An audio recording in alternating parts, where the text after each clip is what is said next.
Happy morning, children. Hope you people are doing well. Okay. Today we are going to see about our digestive system. Yeah.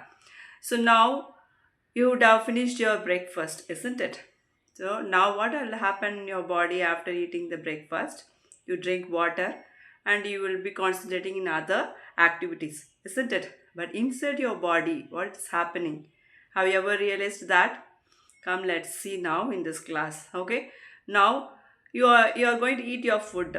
So if you are eating the food, no, you will chew and you will mix that with the saliva in your mouth. Yeah, the food gets mixed with the saliva and then it is crushed and it is broken down in the mouth itself. So do you know any reactions taking place inside the mouth? Yes, any that is a carbohydrate enzyme is playing its major role inside the mouth. You know what it is? It is nothing but the salivary amylase. So generally these enzymes are proteins. Okay. So these enzymes they will enhance the reaction so that they will convert the reactant into products. So in your mouth, what are the reactants there? They are nothing but the food particles. The food particles will be crushed and broken down by your teeth and then the salivary amylase which is secreted in your mouth. Yes. So now this salivary amylase is going to concentrate on one macromolecule, that is the carbohydrate.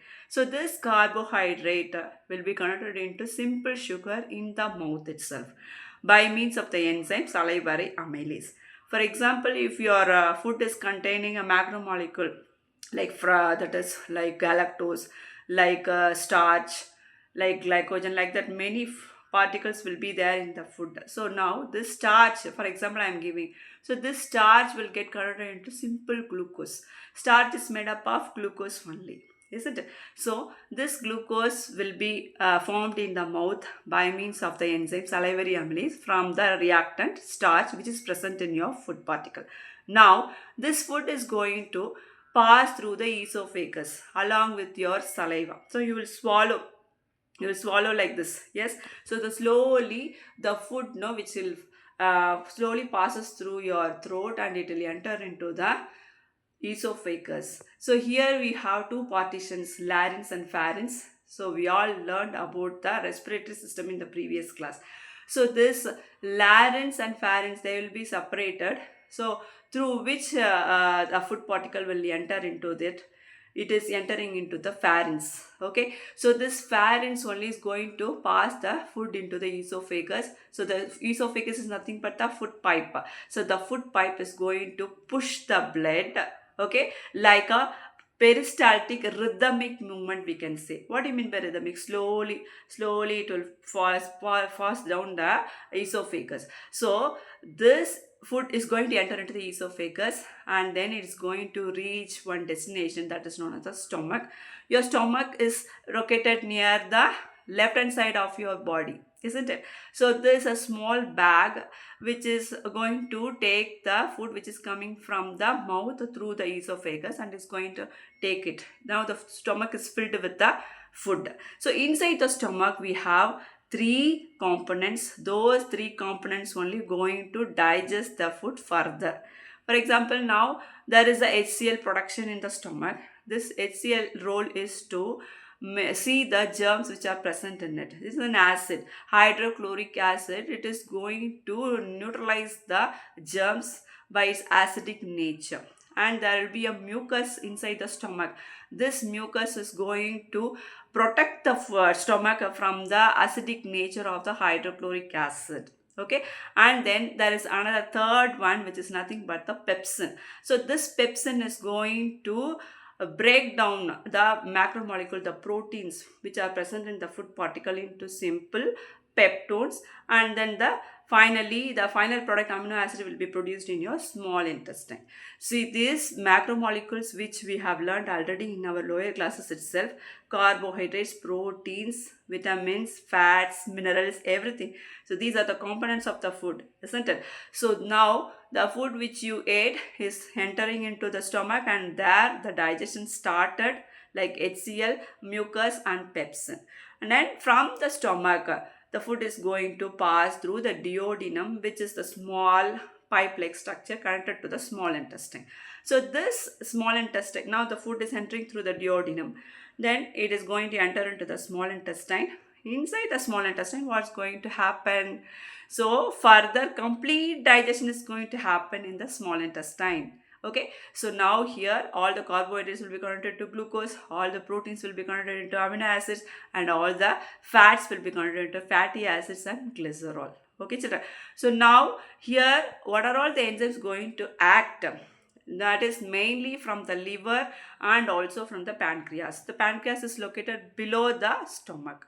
So this pancreatic enzymes and the liver, that is the bile salts and bile enzymes, they are going to act on the food. So this liver, no, which is going to produce the salts, everything, no, it will passes through the gallbladder, and from the gallbladder the food, the fatty food will be emulsified. It will be broken down into simple fat globules. Okay, so this is known as the emulsification. The large fat globules will be broken into simple globules. That is mainly governed by the liver and the gallbladder, and also the bile salts which is secreted by the gallbladder. They will also act on the fatty food substances. And then this lipids, no, further will be broken down by the enzymes secreted by the pancreatic enzymes. They are nothing but the lipase. So this lipase will act on the fats, further broke into the fatty acids and the glycerol, and then the that is trypsin, which is the protein enzyme, which is going to act on the peptones or the small peptides which is coming from the stomach, and finally give the amino acids.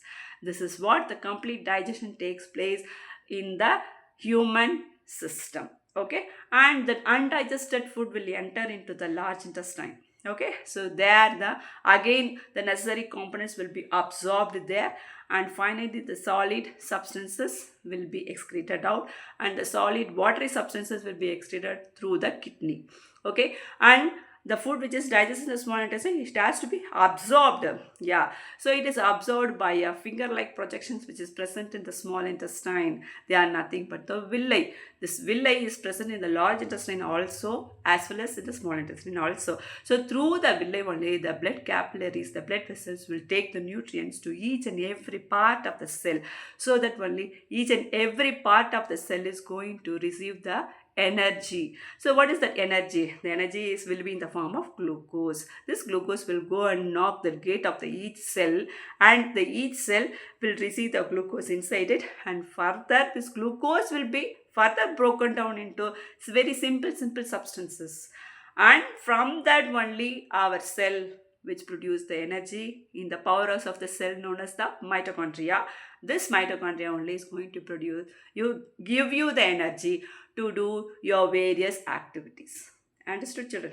This is how the digestion takes place in the human body. Okay, hope you understood the simple concepts in a very simple way I explained to you. If you have any doubts, please comment me and ask me. Thank you.